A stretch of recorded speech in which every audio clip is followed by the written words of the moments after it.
Welcome back. Just a really quick video today to talk about something that just came out in the news over the last day or so, and that is Kiss announcing what I guess you would call a three-night stand in Vegas, November 14, 15, and 16 of 2025. The shows will take place at Virgin Hotels, essentially as a celebration of 50 years of the Kiss Army and the release of the band's Dressed to Kill album, which contains what is arguably their best-known tune, Rock and Roll All Night. And it's important to note that these shows will be unmasked, so don't expect makeup and the full pyrotechnics. Apparently, the shows will feature an appearance by ex-Kiss guitarist Bruce Kulick, however, which should make many Kiss fans happy.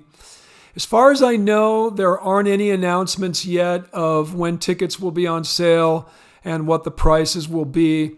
I think you have to just sign up at Kiss's website for information there. But this announcement has already yet again stirred up the controversy about classic rock bands and their farewell tours and final concerts, which has become really sort of a joke over the last couple of decades.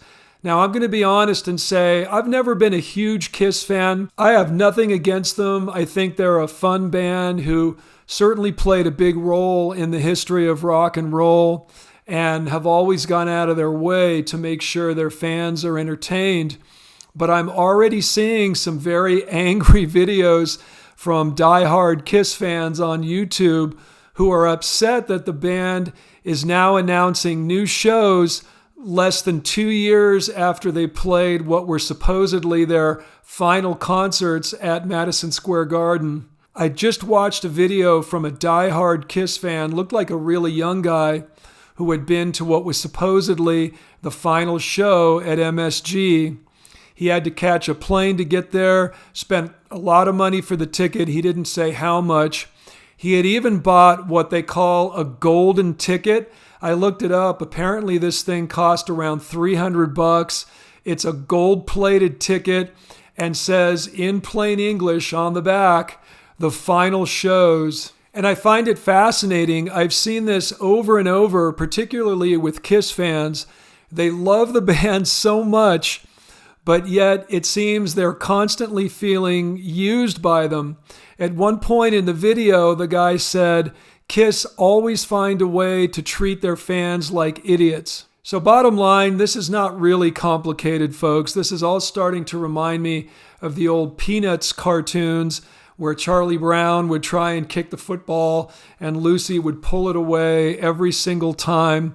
You know the old saying about fool me once, shame on you, fool me twice, right? So if your favorite band announces their final concert or their farewell tour, it's probably not. Just go under that assumption and you won't be disappointed. We've had plenty of evidence, not just Kiss. Look at Ozzy Osbourne, who did his first No More Tours tour back in '92 and his second No More Tours tour in 2017. Look at the Eagles, who have been doing their long goodbye tours seemingly forever. I believe they have some shows coming up next month at the Sphere in Vegas. So while I understand the frustration of spending a ton of money to go see your favorite band's final show, only to find out it's not their final show, maybe the best attitude to have is, hey, if you really love this band, just be glad they're still out there doing it. That's probably the healthiest approach to take. So those are my thoughts. As usual, I'd love to hear from you guys, particularly any big Kiss fans out there.